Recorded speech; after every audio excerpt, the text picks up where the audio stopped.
Hi everyone, my name is Kelly, and I'm going to tell you about my educational thinker, Thomas Aquinas. So, Thomas Aquinas was a medieval Dominican priest and theologian. He's recognized in the Catholic Church as a saint because of his vast contribution to applying faith principles to logical principles. So Aquinas was heavily influenced by the philosophy of Aristotle and the early Greek thinkers. His greatest work was the compilation of the Summa Theologica, which remains invaluable to Christian philosophical thought and remains a backbone in the Catholic faith.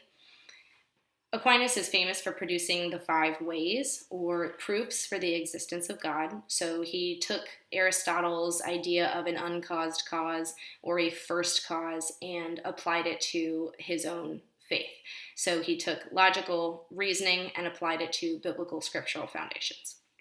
He combined that theology and philosophy to provide a logical foundation for biblical principles. So being a priest, Aquinas had a lot of time to dedicate to looking at the rationality behind what he was practicing. His educational ideas included that a person should acquire as much knowledge as possible through reason and rely on faith to fill in the gaps. So really looking at the mental and spiritual aspects of the human being and allowing them to achieve that greatest potential. His ideas fall into the scholastic branch of traditional philosophy. His metaphysics include the idea that reality is based on God, who is pure reason. So everything that we come into contact with is because it's all being held in the mind of God. Epistemology of Thomas Aquinas includes the idea that truth is found through rationality and inspiration.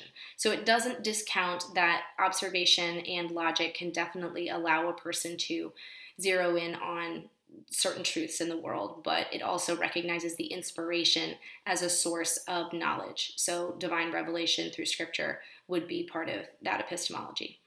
The axiology of Aquinas includes that a moral life is based on what relates to reason. So if a person does what is good and what is just, then he's being morally upright. In Aquinas' view of the learner, individuals are spiritual beings who are capable of relating to God, but might not always have the right tools that can lead them in a clear way. So the teacher's responsibility for Aquinas is to act as a mentor and a disciplinarian whose capacity allows them to develop reason in their students, develop reasoning and critical thinking skills. Aquinas' educational impact include the philosophical position of the Roman Catholic Church, relying heavily on Aquinas' thoughts. So he took a lot of what is believed and applied logical principles and really laid out more of a scientific style of question and answer, where he would propose a question of faith, reply with what a skeptic might conclude about that, and then provide his own explanation, make responses to that explanation, and then respond again. So really taking the Socratic dialogue and expounding on it in a very specific format.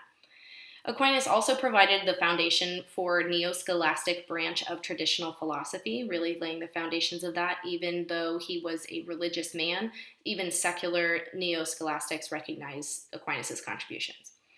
He bridged the gap between classical learning and Christian philosophy. So all of the wonderful things that classical learning added, he applied to the Christian philosophy and was able to have a synthesis there.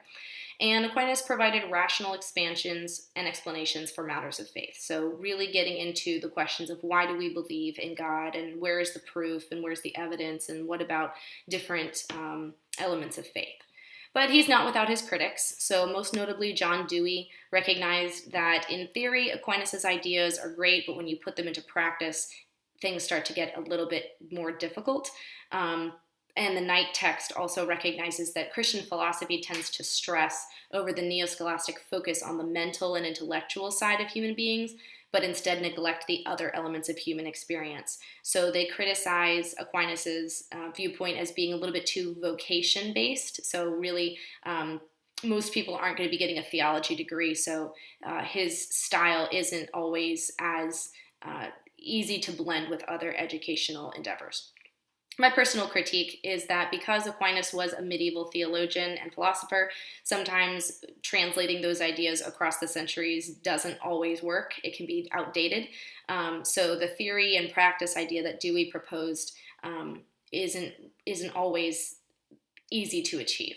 My personal perspective about Aquinas, having been raised in Catholic education, I can definitely see where Aquinas helped to formulate that educational experience, where a lot of faith principles are backed up by that understanding that there is a logical progression, there's an understanding for what is being taught or learned. So I hope that by watching this presentation, you've learned a little bit more about my educational thinker, Thomas Aquinas, and that you would be able to look at your own educational practices and see where you might be able to identify his ideas.